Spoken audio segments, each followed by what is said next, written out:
Hamas के साथ बीते काफी दिनों से चल रहे युद्ध को लेकर के इजराइल अब लगभग पूरे फुल मूड में आ चुका है। इसीलिए उसने गाजा पट्टी पर कब्जा करने की कोशिश की और बाकायदा ऐलान करते हुए पूरे गाजा को अपने देश में शामिल करना चाहता है। लेकिन गाजा में जो हालात हैं, जिस तरह से लोग दाने दाने को मोहताज हैं, उन्हीं दाने दाने के लिए मोहताज लोगों के ऊपर अब गोलीबारी की गई।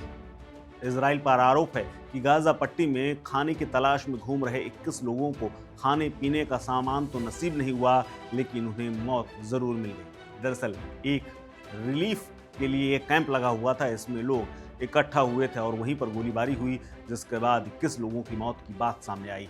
बताया जा रहा है कि इजराइल समर्थित एक संगठन से फिलिस्तीनी सहायता आपूर्ति प्राप्त करने के लिए जा रहे थे। फिलिस्तीनियों की भीड़ जा रही थी, लेकिन इन्हीं पर हवाई हमला हो गया। इस दौरान कम से कम 30 लोगों के मारे जाने की खबर है, लेकिन 21 की पुष्टि हो चुकी है। ये जानकारी रेड क्रॉस द्वारा संचालित एक अस्पताल की तरफ से दी गई।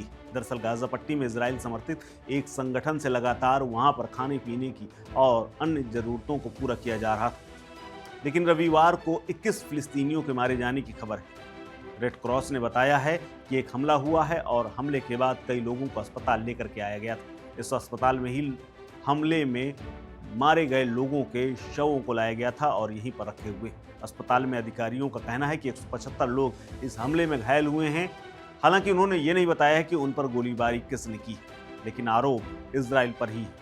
इसके अलावा एसोसिएट प्रेस की तरफ से एक पत्रकार ने अस्पताल में इलाज करा रहे दर्जनों लोगों को खुद देखने की बात कही है। गाजा ह्यूमैनिटेरियन फाउंडेशन की ओर से सहायता आपूर्ति का वितरण किए जाने के दौरान अराजकता की स्थिति बनी। कहा जा रहा है कि इस दौरान भगदड़ जैसी स्थिति थी और कई प्रत्यक्षदर्शी बताते हैं कि इजरायली सैनिकों ने सहायता बांटने के लिए आए तमाम कैंपों के पास भीड़ में गोलीबारी की, जिसमें कई लोगों को गोलियां लगी।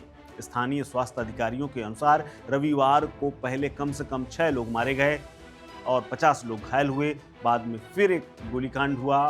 फाउंडेशन के मुताबिक उसके तमाम कैंपों के पास में सुरक्षा कर रहे निजी सुरक्षा कर्मियों ने भीड़ पर गोलीबारी नहीं चलाई, जबकि इजरायली सेना ने चेतावनी के तौर पर गोलियां चलाने की बात स्वीकार की है। फाउंडेशन की तरफ से ये भी बताया गया है कि लोगों के हताहत होने की घटना पर कोई टिप्पणी नहीं की गई है। पहले एक बयान में कहा गया था कि रविवार को 16 ट्रक से सहायता भेजी गई है, जिसको बांटा जाना है, लेकिन कोई घटना नहीं हुई। आपको बता दें कि गाजा में अक्टूबर 2023 से लड़ाई चल रही है और हालात बेहद खराब हैं। यहाँ लोग एक एक दाने के लिए मोहताज हैं और हाल ही में एक रिपोर्ट के मुताबिक करीब 14 लाख बच्चों के पास खाने का सामान नहीं है और वो मर सकते हैं, ऐसी रिपोर्टें आई थी। लेकिन लगातार एक फाउंडेशन खाना पहुंचा रही है और इन्हीं खाना पहुंचाने वालों के पास जब भीड़ लगी तो वहाँ पर गोलीबारी हुई।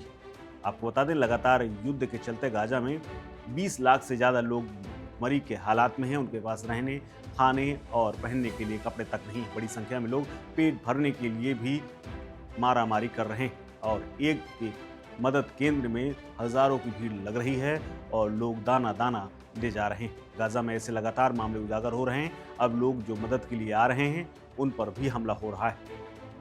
इससे पहले बीती 27 मई को भी रफा के टेल अल सुल्तान क्षेत्र में एक अन्य क्षेत्र में गोलीबारी हुई थी, जिसमें 10 फिलिस्तीनियों के मारे जाने की खबर थी और 62 से ज़्यादा लोग घायल हुए थे। ये घटना उसी सहायता केंद्र के पास हुई है जो इजरायली समर्थित गाजा ह्यूमैनिटेरियन फाउंडेशन द्वारा चलाया जा रहा है। स्थानीय लोग कहते हैं कि इजरायली बल नागरिकों पर गोलीबारी कर रहे हैं जो सहायता प्राप्त करने के लिए इधर उधर भटक रहे हैं, जिन्हें आश्रय चाहिए। घायलों में कई अस्पताल में भर्ती हैं और उनका इलाज किया जा रहा है। फिलहाल इस खबर में इतना ही। अपडेट्स के लिए बने रहिए वन इंडिया हिंदी के साथ।